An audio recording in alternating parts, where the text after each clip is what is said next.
Good morning. उठा उठा, दिवाळी आली, फराळ बनवायची वेळ झाली. तर माझ्याकडून तुम्हा सर्वांना हॅपी दिवाळी. आणि आमच्या घरी आज बेत आहे लाडवांचा. म्हणजे आज आम्ही लाडू बनवत आहोत. आमच्या इथे शेवचे लाडू करतात. सगळ्यांकडे वेगवेगळे लाडू असतात, पण आमच्यात 2-3 प्रकारचे लाडू असतात. तर बघा, ही शेव गरमागरमच चुरायची असते. आणि माझे हात बघताय किती लाल झाल्यात.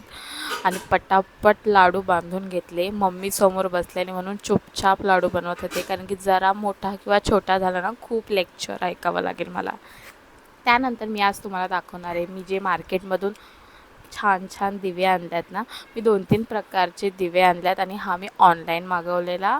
आणि माळा आणल्यात, आणि सर्वात मोस्ट फेवरेट म्हणजे रांगोळी. मला रांगोळी काढायला खूप आवडते. मग पटापट तयार वगैरे झाले आणि सज्ज झाले रांगोळी काढायला.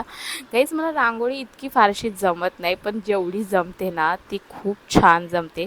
लोकांना अर्ध्या तासात रांगोळी काढायला जमत असेल, 10 मिनटात, पण मला चक्क चक्क 1-2 तास लागतात. जोपर्यंत माझ्या हातापायाला मुंग्या येत नाही तोपर्यंत मी एका जागेवर बसलेली असते. आणि एकीकडे मम्मीच्या मस्तपैकी चकल्या चालू होत्या, आणि त्या चकल्या बघून मला इतकं भारी वाटत होतं ना, असं वाटतं कधी खायला भेटेल. लाईटिंग वगैरे लागली, आणि तुम्हाला फायनल लुक दाखवते म्हणजे रांगोळीचा. कसा वाटला मला नक्की सांगा. म्हणजे रांगोळी कशी वाटली ती मला नक्की सांगा. आणि उद्या तर मी खूप भारी रांगोळी काढणार आहे. आणि तुम्ही म्हणजे गॅलरीत बघताय किती छान नजारा आहे, सगळीकडे लाईटिंग आहे, झगामगा मला बघा. आणि लाडू चकल्या झालेल्या आहेत, आता फक्त डब्यात भरायच्या बाकी आहेत.